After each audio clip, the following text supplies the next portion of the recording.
আজকে আমি এমন একটা জিনিস ভর্তা করব, যেটা কিন্তু আমার খুব পছন্দের একটা খাবার। হয়তো আমি জানি যে আপনারা এটা খেতে পছন্দ করেন কিনা আমি জানি না, তবে এই পাতাটা কিন্তু আমার অনেক একটা পছন্দ। অনেকেই চিনবে, অনেক আপুরা কিন্তু এই পাতাটা চিনবে।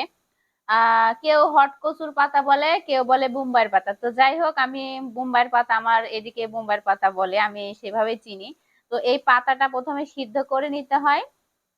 সিদ্ধ করে নেওয়ার পরে এই পাতাটা সুন্দরভাবে রসুন পেঁয়াজ মরিচ দিয়ে সিদ্ধ করে নেওয়ার পরে সুন্দরভাবে শুকনো শুকনো ভাবে সিদ্ধ করবেন।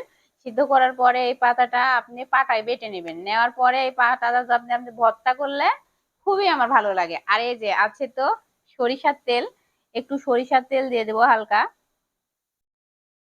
আমার কিন্তু খুব পছন্দ, আমার কিন্তু খুবই ভালো লাগে এই ভর্তাটা। আমার কাছে মানে এত ভালো লাগে, এখনই মনে হচ্ছে জিভায় জল আসি যাচ্ছে আমার।